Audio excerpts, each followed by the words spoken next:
Jessica Martinez walked into the military surplus store on a Tuesday morning, her worn jeans and civilian jacket giving no hint of her background.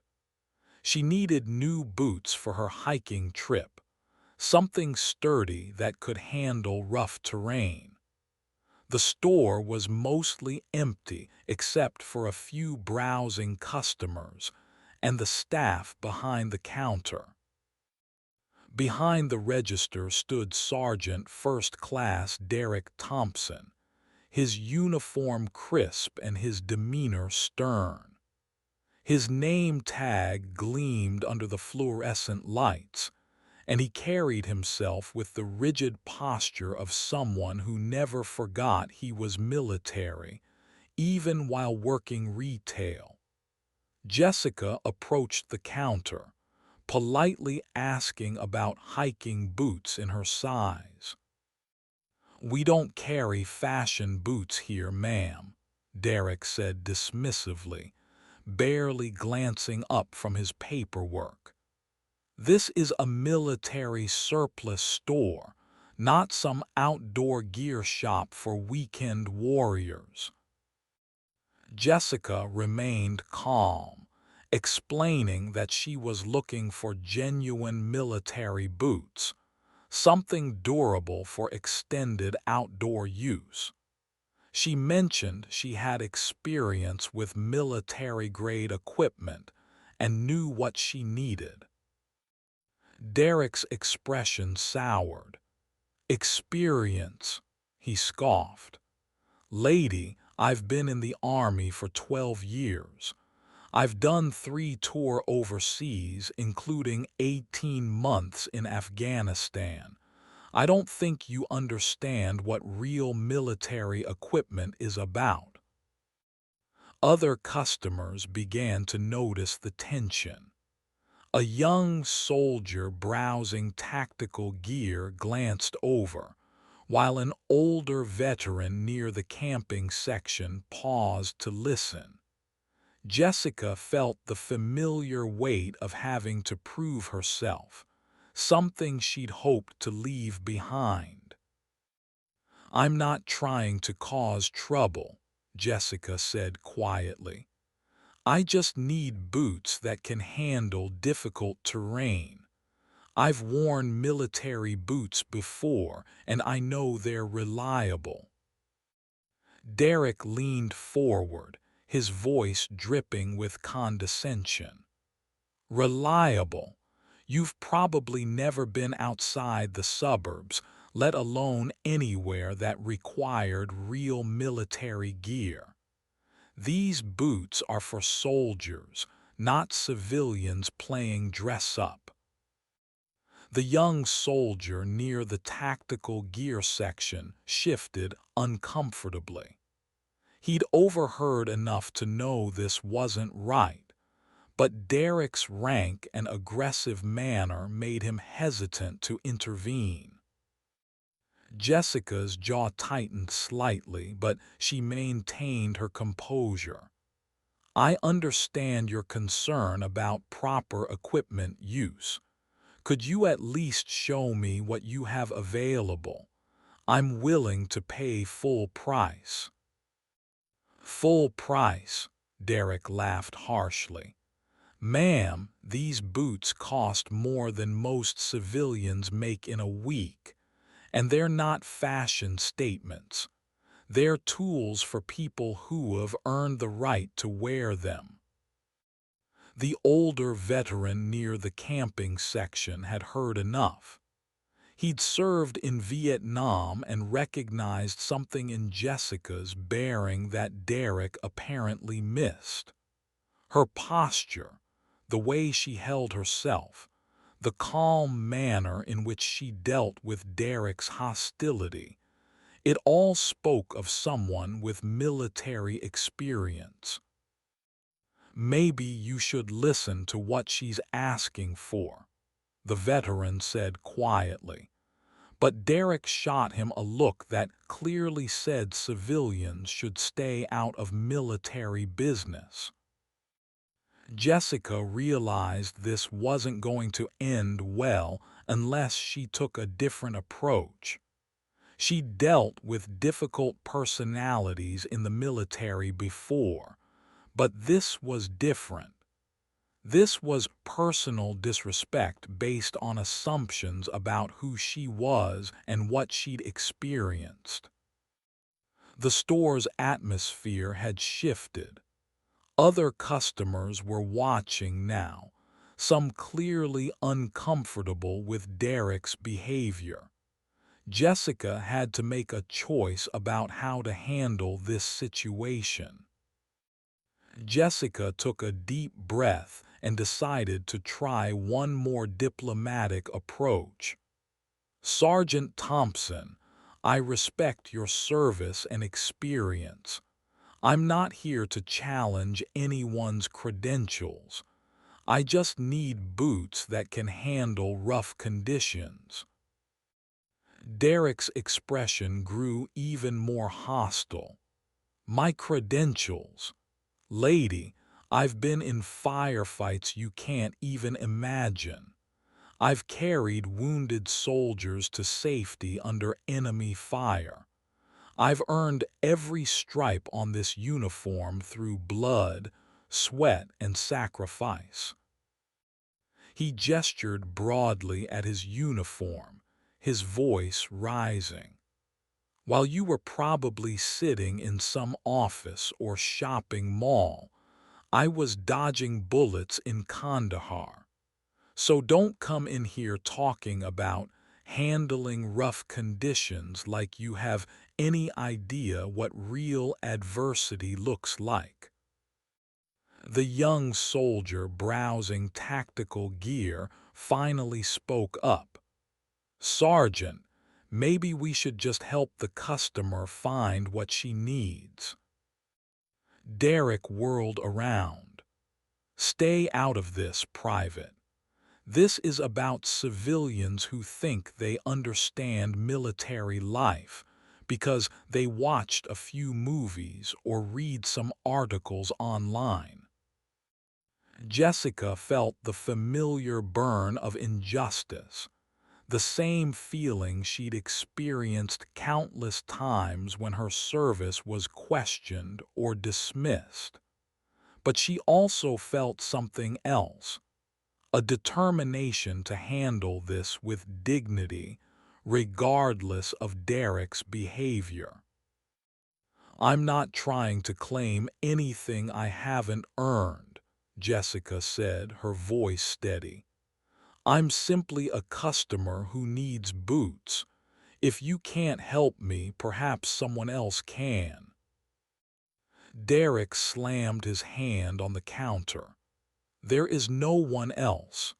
I'm the manager here, and I decide who gets what. And I'm telling you that these boots aren't for people like you." The older veteran stepped closer. "What exactly do you mean by people like her?" Derek's face reddened. "I mean civilians who think they can waltz in here and buy military equipment like it's some kind of costume. These boots are for people who have served their country, not for suburban hikers who want to look tough." "How do you know she hasn't served?" the veteran asked pointedly. "Look at her," Derek gestured dismissively. "Soft hands, civilian clothes, probably never been in a real fight in her life. I can spot a civilian from a mile away."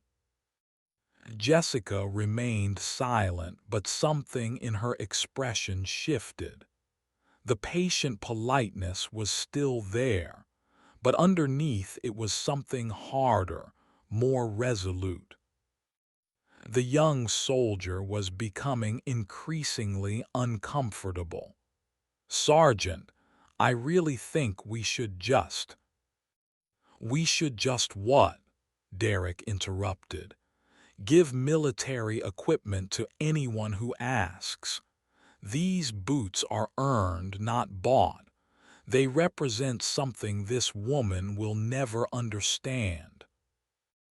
The store had grown quiet except for Derek's voice. Other customers were watching the confrontation with a mixture of fascination and discomfort. Jessica finally spoke, her voice calm but with an edge of steel. "You're absolutely right about one thing, Sergeant.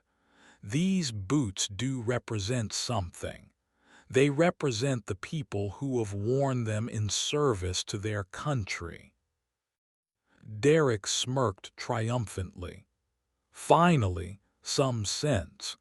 So you understand why I can't just sell them to anyone who walks in here with cash." "I understand perfectly," Jessica replied. "But I think you're making some assumptions about who I am and what I've done." Derek crossed his arms. "I don't assume anything. I observe. And what I see is a civilian who thinks she's entitled to military equipment." Jessica nodded slowly. "What you see is someone in civilian clothes. But what you don't see is the 12 years I spent in the Army, including 4 deployments to Afghanistan and Iraq."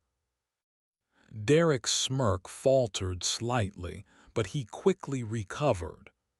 "Right. And I'm sure you were a desk jockey at some safe forward operating base, filing paperwork and staying out of the real action." The young soldier's eyes widened.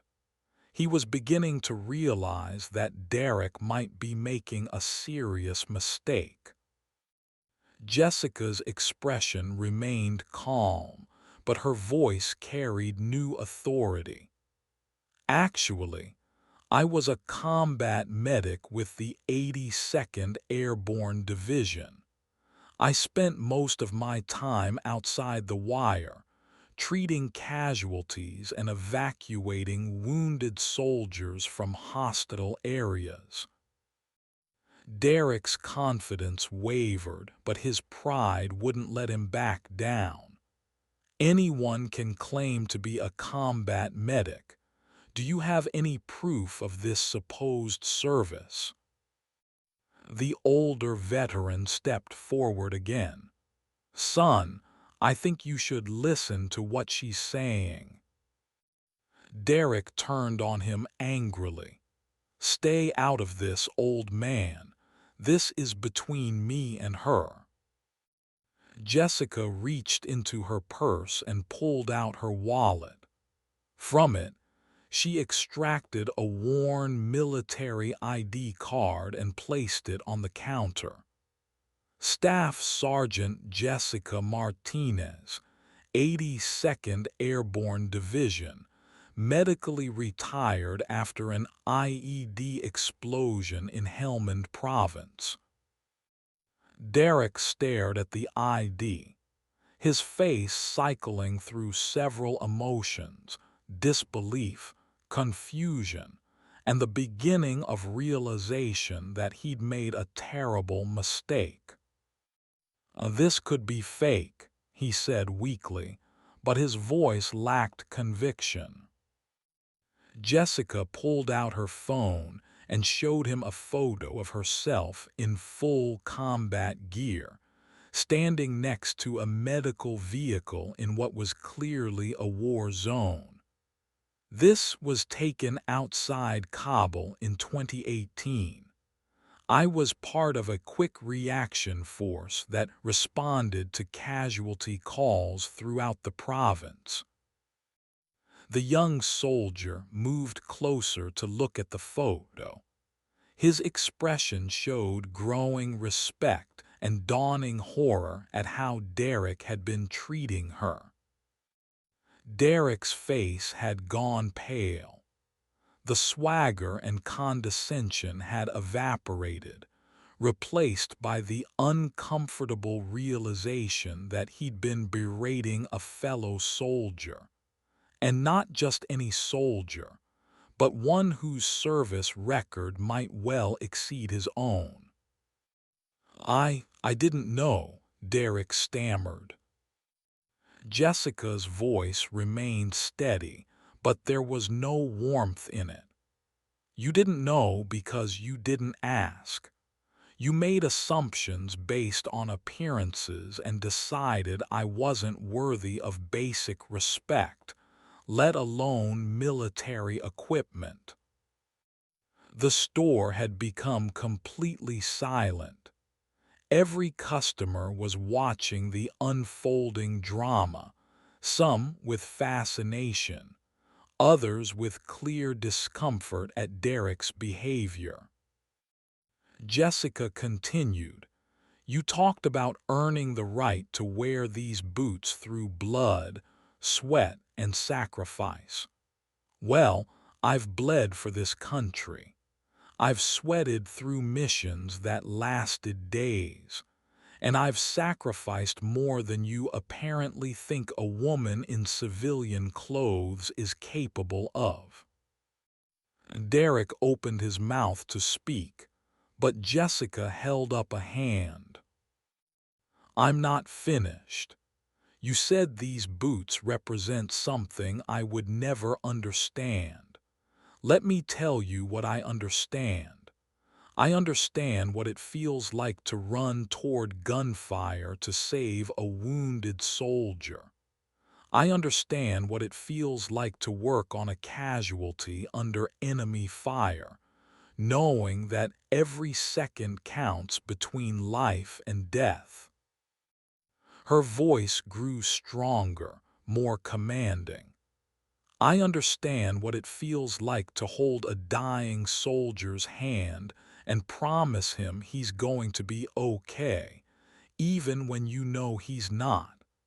I understand what it feels like to carry that weight for the rest of your life." Derek's face was now completely drained of color. The other customers were transfixed, some visibly moved by Jessica's words. "I understand what it feels like to wake up in a hospital bed and be told that your military career is over because an IED damaged your spine. I understand what it feels like to transition from active duty to civilian life, only to be treated like I never served at all." Jessica's voice remained controlled, but the emotion behind it was palpable. "So when you say these boots represent something I'll never understand, you're wrong. I understand exactly what they represent. The question is, do you?" Derek stood frozen behind the counter, his earlier bluster completely gone.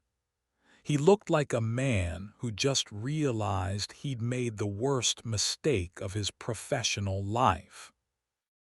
The young soldier finally found his voice.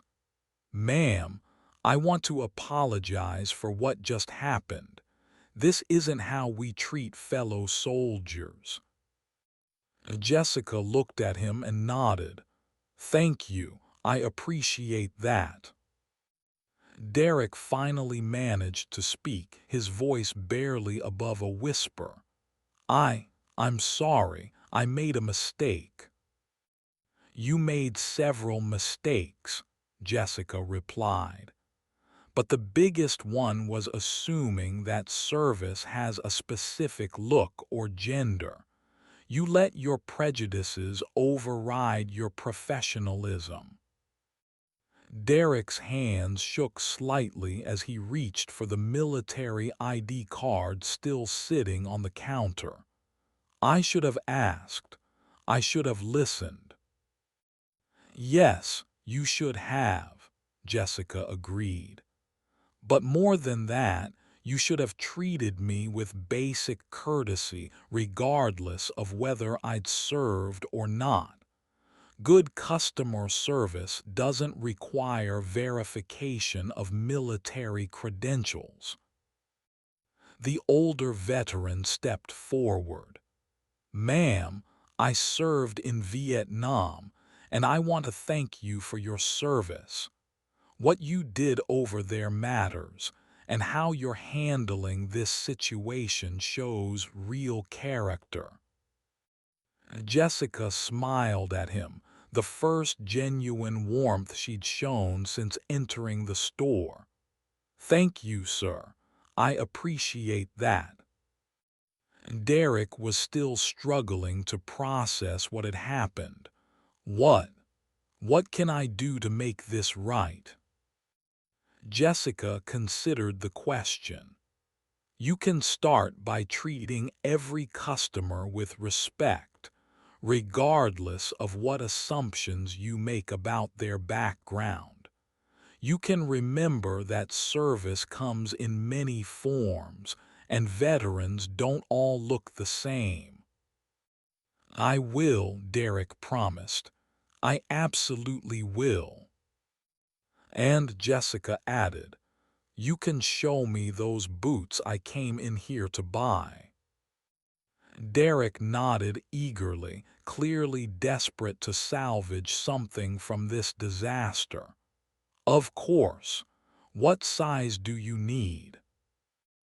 As Derek hurried to find the boots, the young soldier approached Jessica. Ma'am, can I ask you something?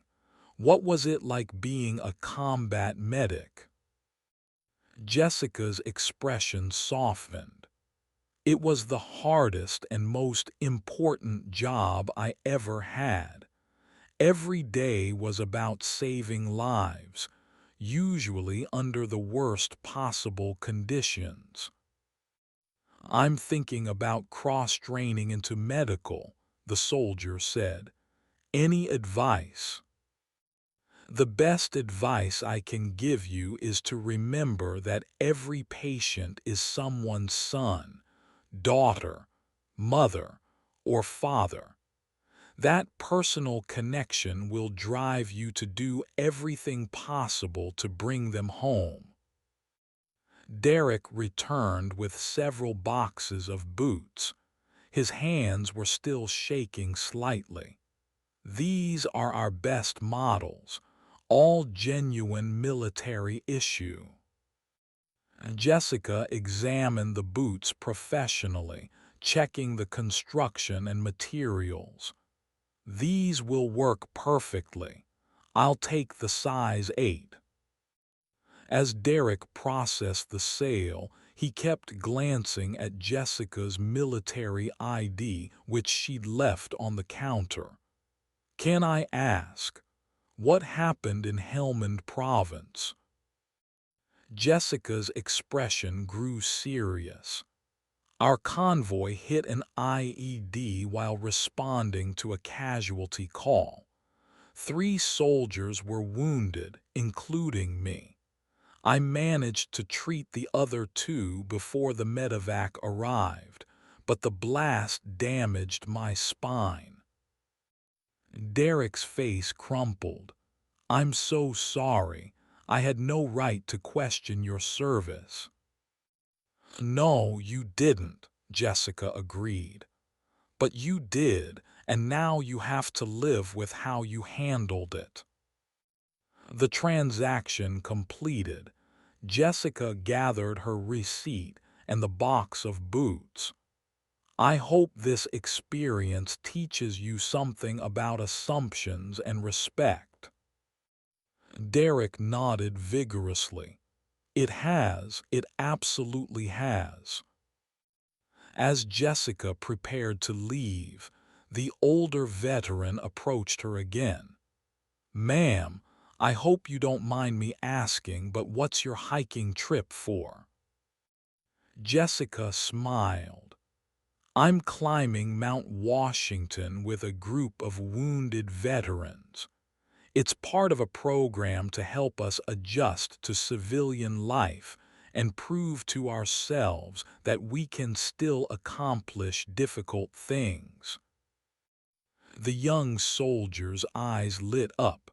That's incredible. How can I support programs like that? There are several veteran organizations that sponsor adaptive sports and outdoor activities. I can give you some names if you're interested. Derek had been listening to the conversation, and now he stepped forward hesitantly. Ma'am, I know I have no right to ask, but would you be willing to let me contribute to your program? I'd like to sponsor some equipment or whatever you need. Jessica studied him carefully. Why would you want to do that? Derek's voice was earnest. Because I made a terrible mistake today, and I want to do something positive to make up for it. I want to support veterans who are doing what you're doing. Jessica considered his offer. I appreciate the gesture, but I don't think money solves what happened here today. You're right, Derek admitted. It doesn't, but maybe it's a start toward understanding what real service looks like.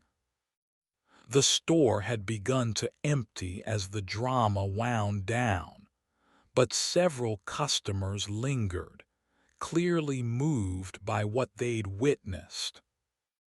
Jessica made her decision. If you're serious about supporting veterans, there's a better way than just writing a check. Come volunteer with us. Help other veterans see that their service matters, regardless of how their military careers ended. Derek's face showed surprise and hope. You'd let me do that after how I treated you. I'd let you earn the right to do that, Jessica corrected. Volunteering isn't about making yourself feel better. It's about serving others. If you can understand that difference, then yes, you can help. Derek nodded eagerly. I understand. I want to help. Jessica pulled out a business card and wrote something on the back. This is the contact information for the program coordinator. Tell them I sent you, but don't expect them to make it easy just because you're active duty. Derek took the card like it was precious. Thank you. I won't let you down. Don't let them down, Jessica corrected, pointing toward the door. The veterans in this program have earned your respect. Remember that. As Jessica prepared to leave, the young soldier approached one final time. Ma'am, I just want to say, what you did today was incredible. The way you handled this situation, the way you stood up for yourself while still being professional, it's inspiring. Jessica smiled warmly. Thank you. Remember what I said about treating everyone with respect. You never know who you're talking to or what they've been through. I will, the soldier promised. And ma'am, thank you for your service. Jessica paused at the door and looked back at Derek, who was still standing behind the counter looking shaken. Sergeant Thompson, I hope you learn from this. The uniform doesn't make you superior to anyone else. Your actions do. Derek nodded solemnly. I will, I promise. Jessica left the store carrying her boots and something else. The satisfaction of having handled a difficult situation with dignity and grace. She'd stood up for herself without compromising her values, and hopefully, She'd taught Derek something about assumptions and respect. The drive home gave Jessica time to reflect on what had happened. She'd faced prejudice and disrespect, but she'd also seen the power of truth and quiet strength. Derek's behavior had been unacceptable, but his willingness to make amends showed that people could change. More importantly, she'd reminded herself of something she sometimes forgot, that her service mattered, regardless of how it ended. She'd worn the uniform with honor, and no one could take that away from her. 3 weeks later, Jessica was preparing for the Mount Washington climb when she received an unexpected phone call. It was Derek. "Ma'am, I wanted to call and update you on something. I've been volunteering with the Veterans Program and, well, I learned things about service that I never understood before." Jessica listened with interest. "What kind of things?" "I met a veteran who lost both legs in Iraq but still completed a marathon. I met a Marine who struggles with PTSD but volunteers at a homeless shelter every weekend. I met people who have sacrificed more than I ever imagined." Derek's voice grew stronger. "But most importantly, I learned that service doesn't end when you take off the uniform. Some of the most impressive veterans I've met are the ones who continue serving their communities as civilians." Jessica felt a surge of satisfaction. "That's exactly what I hoped you'd learn." "There's something else," Derek continued. "I've been thinking about what you said about assumptions. I realize I didn't just make assumptions about you. I've been making assumptions about a lot of people.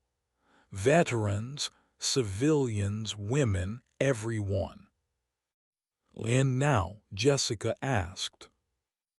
"Now I try to listen before I judge. I try to remember that everyone has a story, and most of those stories are more complicated than they appear on the surface." Jessica smiled. "That's good progress." "I wanted to thank you," Derek said. "You could have destroyed me that day. You had every right to file a complaint to get me fired to make my life miserable. Instead, you gave me a chance to learn and grow." "I gave you a chance to prove you were worth the investment," Jessica corrected. "It sounds like you've done that." Derek's voice was filled with genuine gratitude. "I have one more thing to tell you. The program coordinator asked me to help with your Mount Washington climb. She said you could use an extra support person." Jessica was surprised. "And you want to do that?" "I want to earn the right to do that," Derek said, echoing her words from weeks earlier. "I want to help support veterans who are proving that their service continues beyond the uniform." Jessica considered his offer. "It's a difficult climb, and it's not about you feeling better about what happened." "I understand," Derek replied. "It's about supporting people who have earned my respect, people like you." Jessica made her decision. "Okay, but you're not there as my friend. You're there as support staff. You carry gear, you help with logistics, you do whatever the veterans need." Understood, Derek said immediately. I'm there to serve, not to be served. Good, Jessica said, because that's what real service looks like. On the day of the climb, Jessica arrived at the base of Mount Washington to find Derek already there, helping to organize equipment and check supplies. He was dressed in civilian clothes, working quietly and efficiently without drawing attention to himself. The group consisted of 8 wounded veterans, each with their own challenges and goals. Derek spent the morning learning their names, their stories, and their specific needs for the climb. As they began the ascent, Jessica watched Derek carefully. He stayed in the background, offering help when needed but never pushing himself forward. He carried extra gear for veterans who struggled with heavy loads, and he provided encouragement without being patronizing. Halfway up the mountain, one of the veterans, a former Marine named Robert who'd lost his right leg in Afghanistan, began to struggle with the rocky terrain. Derek immediately moved to help, offering his arm for stability. "I don't need charity," Robert said gruffly. "I'm not offering charity," Derek replied. "I'm offering teamwork. We all get to the top together or we don't get there at all." Robert looked at Derek skeptically. "You military?" "Active duty army," Derek replied. "But today I'm just support staff. You're the one accomplishing something incredible." Robert studied Derek for a moment, then accepted his help. "All right, soldier, let's get up this mountain." As they climbed, Derek listened to the veteran stories.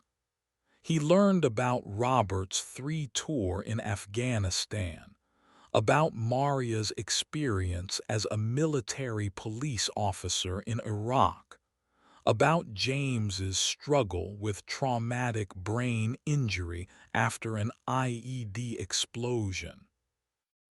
Each story humbled him further. These weren't people who needed pity or condescension. They were warriors who'd adapted to new challenges and continued fighting different battles. Near the summit, Jessica found herself walking beside Derek.